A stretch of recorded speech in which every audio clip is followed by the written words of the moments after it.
evening, you funky hunkies. Welcome to this week's episode of Video Ferox, where we wrap up Blaxploitation History Month. Tonight, we've got a movie with Nichelle Nichols and Isaac Hayes and Yaphet Kotto. That must mean we're going to be watching Truck Turner. That's right, bitches. Let's roll the trailer, and we'll be right back with the review. Hide your mamas. Big brother is coming. And he's coming on strong. Isaac Hayes, the big brother of soul, is making a new kind of music. And it's mean jive.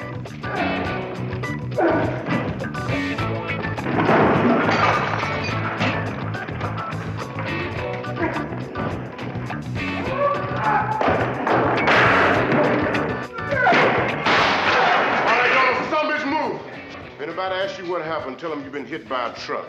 Matt Truck Turner. When he's hottest, he's the coolest. You don't look like cops, but you smell like trouble. Trouble? Me? If I was, I wouldn't stand a chance with you, Mama. When he's baddest, What do you want for breakfast? he's the best. What do you think? Every gun brother and sister is out to make the big hit. I want that bastard Truck Turner, and I want him dead. But he's out to get before he's got.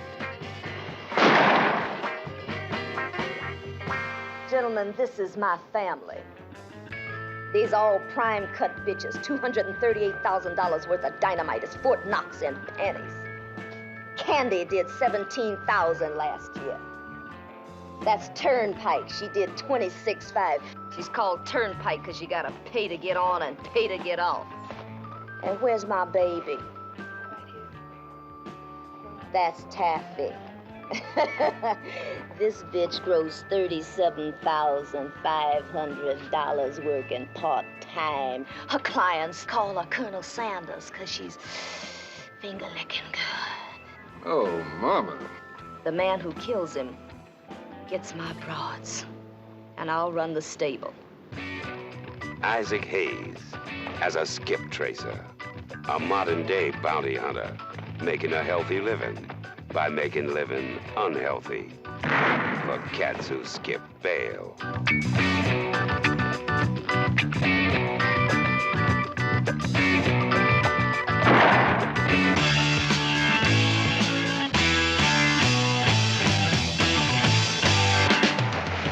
Now look, they tried to get me through you, and they'll try again. Well, why can't we just leave town, Truck? Not until I get them all. Truck, they're gonna kill you. They're gonna have to do just that. Because they owe me, I'm gonna collect. What do you want, man?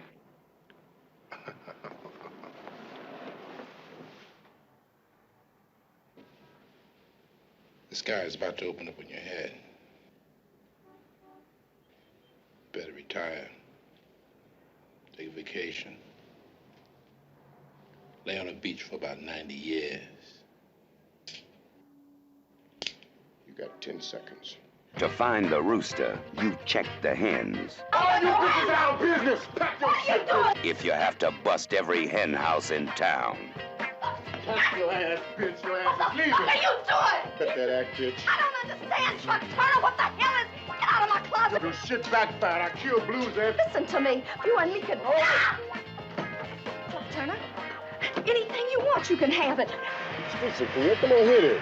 I'm not ready. Are you ready? Well, hold on, Jack, because we moving. Well, hit it, John. Come on, we go. We go. When he gets it on, the action takes off.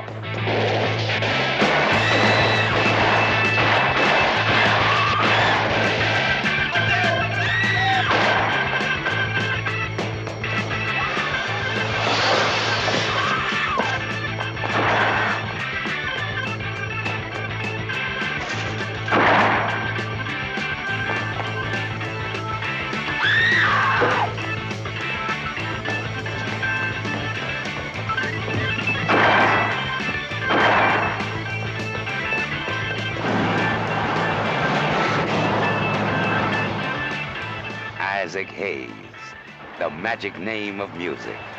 With a standing audience of millions of fans around the world, you couldn't count. Winner of the Academy Award for his music in Shaft, and scoring again in this one. Yaphet Kotto, the big man of the big grosser, Live and Let Die, the cash transaction. And you got them both in Truck Turner. Coming this summer from American International Pictures. Alrighty, welcome back from the trailer to Truck Turner with Isaac Hayes and Yaphet Kotto and Nichelle Nichols. Alan Weeks. Scatman Crothers. Charles Cyphers before he worked with John Carpenter. Dick Miller's in the thing. This has actually kind of got a loaded cast. Mm-hmm. So, Ashley, did you like Truck Turner? I think Truck Turner is probably right now my favorite blaxploitation movie. Usually it's Black Shampoo, but I haven't seen it in a while. And watching this, I'd seen this several times before I saw Black Shampoo.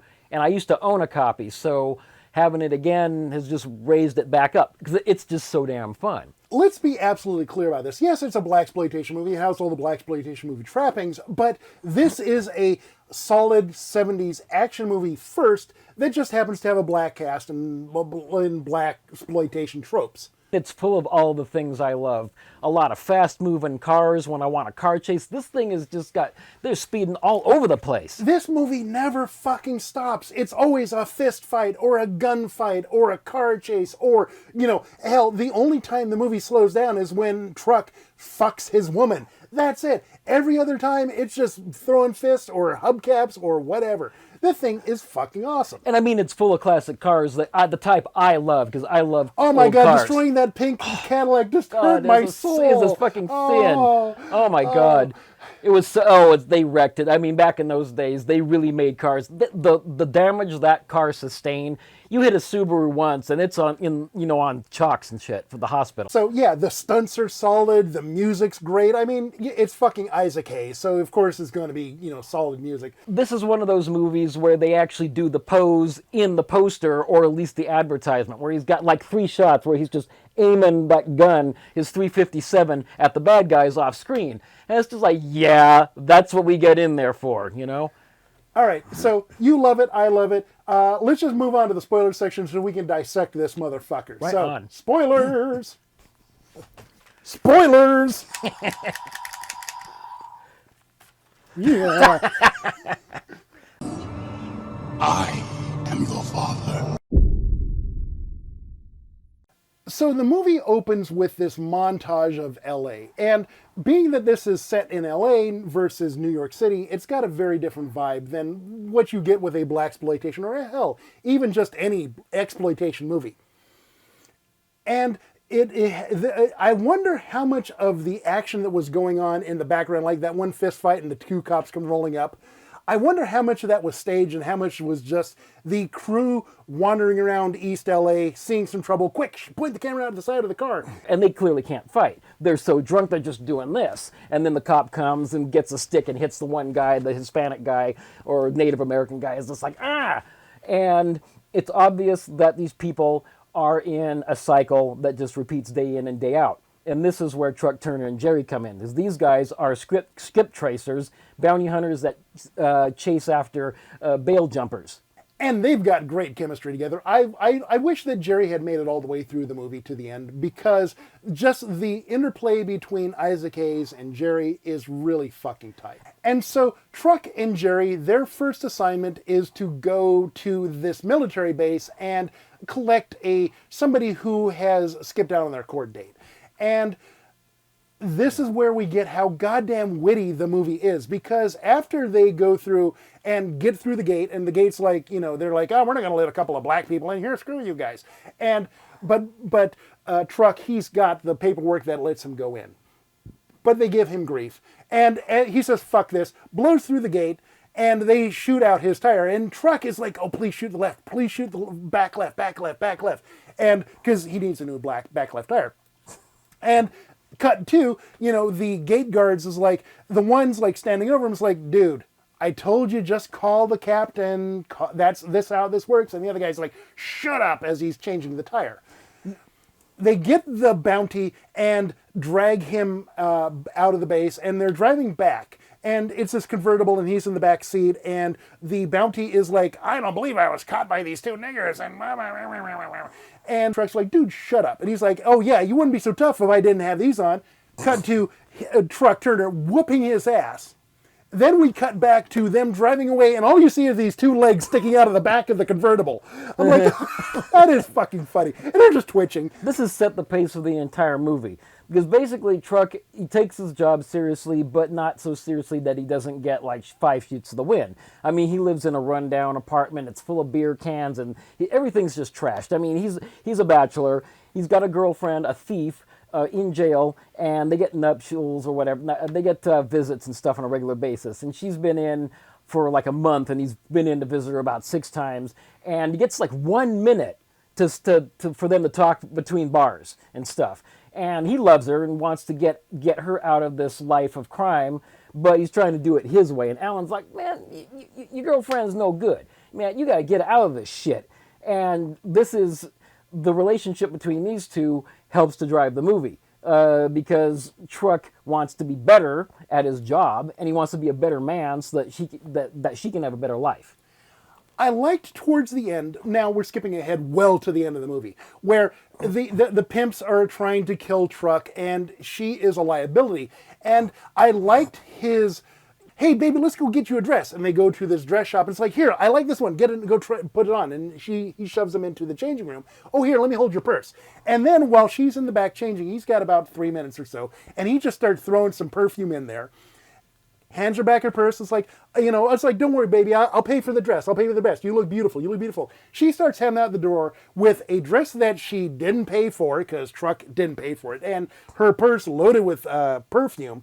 And Truck goes over to the security dude and it's like, hey, man, I saw that lady put a whole bunch of shit in her purse. Go bust her. They arrest her, throw her in jail, pissing her the fuck off. But it gets her out of the way for the big showdown. And I really liked that interaction, that thoughtfulness of, okay, I can't get her to leave on her own. Okay, I'll do it my way. She doesn't believe he really loves her because he let her rot in jail, but it's like, no, you got to understand. I got these bad guys. It's got this cartel, not a cartel, but it's like this gang of guys called the insurance company, or these 5 hard asses from another place who come to help this local bad guy to take Truck Turner out. Truck gets a job for Dick Miller, who is only in the movie for like 1 scene, which is a damn shame because, Dick Miller is always good. And Dick Miller says, hey, look, I need you to go get this dude. And hands him the dossier, and it's like, man, this guy has trouble. He's like a big cartel dude. He's like a pimp. He's like, this is not good. And it's like, okay, it'll cost you $1,000. And Dick Miller's like, what the fuck, $1,000? Like, each. And it was like, no. He starts walking out, and Dick Miller's like, no, okay, fine, $1,000 each. The guy, Truck, and Jerry Rafters, this guy named Gator.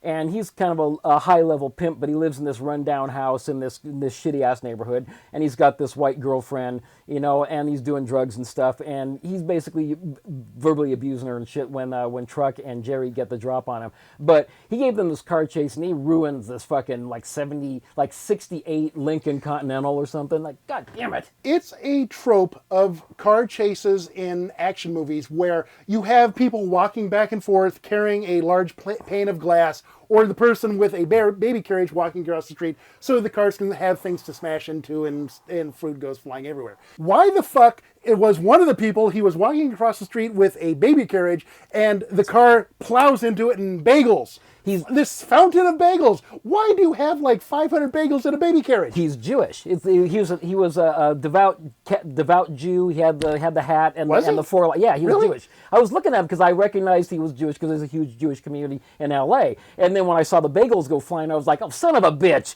Talk about a stereotype. Jesus fuck. He's probably selling them out of that carriage, like a nickel a piece or something. Okay. Oh, all right. But then the next one is a Mexican guy with a flower cart.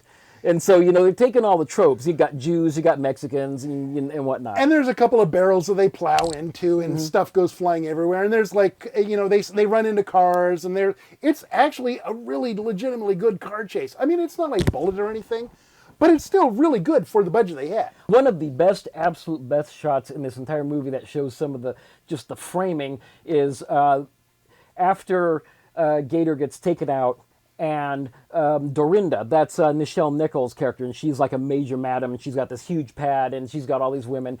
She hires these guys to go after Truck, and most of them aren't competent. They're sitting around a table, and some of them chase him to his apartment. They get the drop on him while he's feeding his cat. And one of these guys, dressed in this floppy cap and this vest and stuff, and he's got the flares and the platform shoes, he goes up on the rooftop of this like 7-story apartment, and Truck comes after him. And there's this gorgeous wide shot of Truck walking towards the camera, these 3 huge skyscrapers, and LA downtown behind him. And it's just like, holy shit, that is a really good shot. Let's talk about Nichelle, because, okay, everybody knows her from Star Trek. Her hailing channel is open, all that bullshit.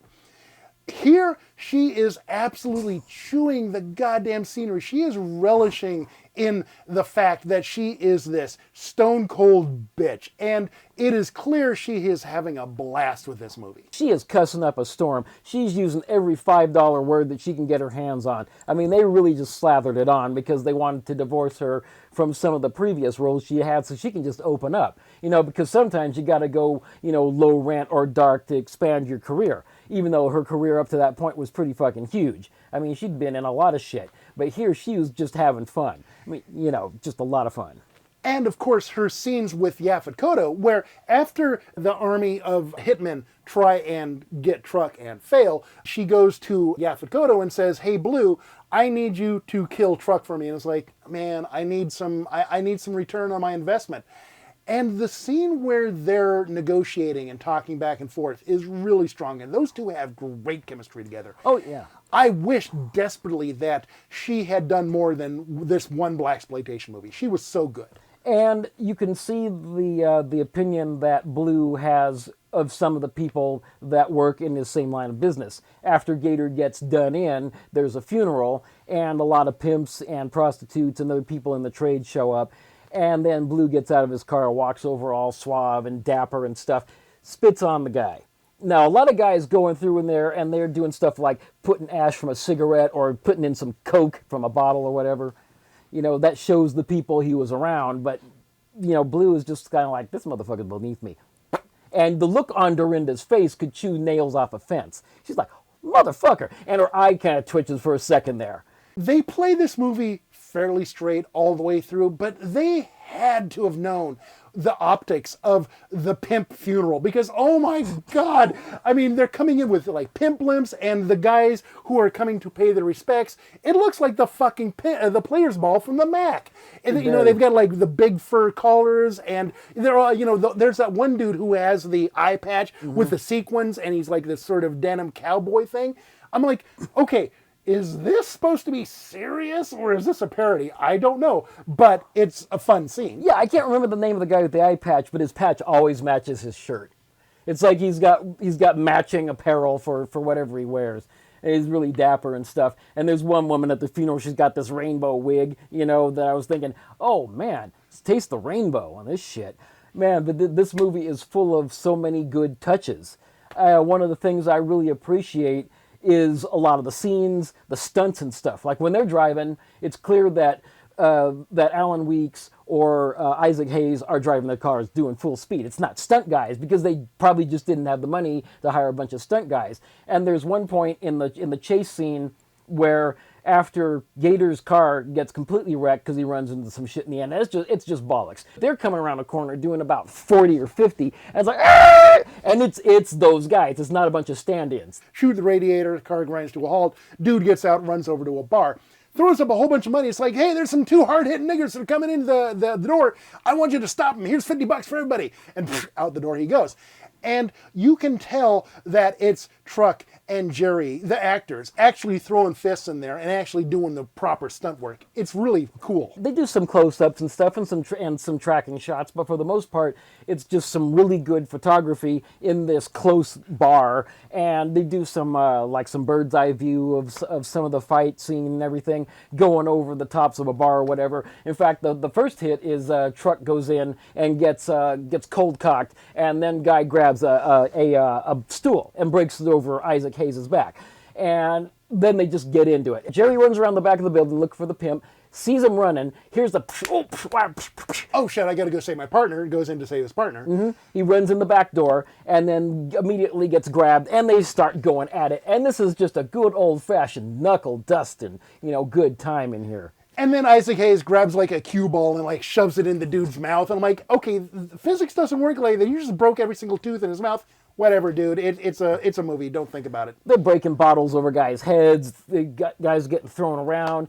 And it's just like, yeah, this is what's needed. I mean, this is a detective film, basically, for all intents and purposes. These guys are doing the same thing that, Deckard does in Blade Runner. They're going from place to place. They're getting their info, and then they get their ass handed to them, and then they Well, that's the thing is, if you go back far enough in the production of the movie, when they were originally getting Truck Turner off the ground, they wanted to get like Ernest Borgnine or Lee Marvin or somebody else who wasn't Isaac Hayes.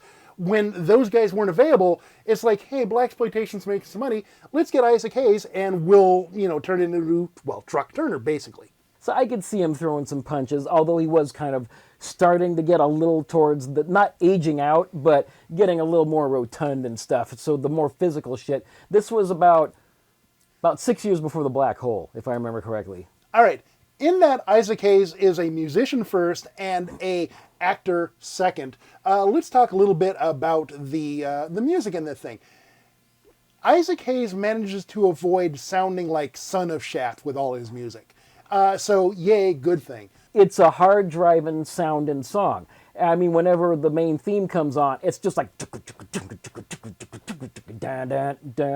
and it just goes and goes and goes and goes. I mean, you get more bang for your buck with some of these soundtracks. Some movies have soundtracks that are kind of, they're a little in the background or they're not very aggressive. This is patently aggressive. This is the man's starring vehicle, so of course he's going to give it one of his best scores. So with a blaxploitation movie, generally, you're going to have we need to pad up the runtime, or we need to feature somebody from Motown or Wattstax or whatever. And they have a musical number just kind of dropped right in the middle, and they'll get like the Temptations or whoever's available on that label at the day. Weirdly enough, we don't get anything like that here. We get Isaac Hayes boning his woman, and they play one of Isaac's songs, and that's the closest we get. So the movie kind of drags at that one point. That's the one point where the movie isn't going balls to the wall. The propensity to have, the kind of schmoozy sex scene, there's no thrusting. It's always just them kind of getting, in with each other, arms wrapped around, doing that movie kissing and kind of moving their hips, but there's no actual pounding. That doesn't happen here. They never show anything. Yeah, it's all soft focus and kind of close-ups and abstract and whatnot. It's not actual sex. It's just kind of sexy sex. Truck and Jerry work for this bail bondsman. At one point, after Dorinda has called in these heavy hitters, the insurance company, it's like these 5 guys. They go in to rough this guy up. I mean, they fuck him up. They get him on the phone to Truck, who, again, is like taking forever to get to that damn phone. He doesn't die, but he gets his ass absolutely just whooped. And it's kind of weirdly tonally disconnected from the rest of the movie, where it's been kind of this fun action flick. And yes, we have a gunfight and we've got squibs occasionally, but I mean, this dude is fucked up. He is bloody as shit. And that's not the worst of it, because when Jerry shows up, because he gets on the phone and calls Truck, he's like, Truck, come down, I need you now, man. He's like, dude, it's 3 a.m, come down anyway. And he's like, fine, hangs up, calls Jerry, it's like, dude, boss calls us, you got to come down. It's like, why me? Because I'm the head and you're the servant. Go. So Jerry gets down there and he's like, doom, doom, doom. And the first thing that happens is they blow him the fuck away. Oh my Christ. Now, I've watched that shot so many times. I freeze framed every single, frame of this, and it's clear they're using a dummy, but goddamn, this thing got blown up. And this, of course, sets up the final showdown, because now Truck is super pissed that his partner is dead, and you do not let that stand. So he goes and kind of camps out next to the bail bondsman boss guy, who is in the hospital because he's all fucked up, but he's not dead. And they've got a police guard on him, but, Blue's like, okay, I kind of know where he's going to be going. I know where Truck Turner's going to be. Let's go get him. And they have this shootout in the hospital that's not quite like Hard Boiled. It's not quite that bullet ballet, but it's really fucking savage. And I mean, people are flying everywhere, and there's all sorts of crazy shit going on. And there's a lot of bullets flying. I mean, this is a really good, well staged scene. Some of Blue's guys are there. One of them's dressed like a doctor. And so once Blue's running, it's bam, bam, bam. And Truck finally gets outside and whoosh, blam! As Blue is dying, he's staggering down the street, and it's another example of how awesome this movie is. Because it's this weird fisheye, and he's all staggering and walking down the street, and it's kind of art housey. It was really cool. It's like they mounted the camera to the front of Yaphet Kotto and just have him stagger, and you see his eyes and everything, and they get wide. And Truck is just following him, just walking nice and calm after him. He's like, he ain't going nowhere. I just shot him in the back with a .357. This guy ain't going no place. And I like the way the movie ends. You know, Truck goes to pick up his girlfriend after having her arrested under false pretenses, of course. And she is just pissed, and he's just driving next to her and say, you know, I love you, baby. I had to get you out of there, though, because I had all kinds of hell opening up on me. There's no way in hell this guy's going to allow his girlfriend to get shot up by a bunch of mercenaries. No fucking way. You know, so he's sincere. And he's got, look, I packed all our stuff, and we can go. You said you wanted to go. We can go anywhere you want to go. We go right now. And then roll the credits. And what I like is they roll the credits while they're driving, like the camera's in the truck in front of the car, you know, and on the freeway, and it just rolls over, and you see the LA skyline or whatever. It's one of those, you know, more bang for your buck things. You get footage all the way at the end of the credits, more or less. And there you go. That's Truck Turner, pretty much. This movie delivers on all the hype and stuff in trailers, because a lot of the time you get trailers for movies, and you think they're going to be good from beginning to end, and then they start petering out. And for some reason, they just can't sustain the weight of their own PR. But this movie goes from beginning to end, and it's all good. It's not a perfect movie, but it's a goddamn entertaining one. Oh, so shit. I ain't got nothing else to say about it, except watch the fucking thing. Now on sale at the box office of this theater, A Book of Happiness. It's a real bargain. $10 book for only $8. $5 book for only $4. The most welcome gift that will give joy throughout the year. Now on sale at our box office, The Book of Happiness. All right, kids, that wraps it up for Truck Turner and Blaxploitation History Month. Or does it? That's right, we've got an addendum episode for Blaxploitation History Month where we're going to be watching Live and Let Die. Now don't panic, everything will be explained next week. Until then, please drop us an email, thevideonastyproject@gmail.com. And until we gather again, friends, stay evil. Could have brought me some flowers. I got some beer.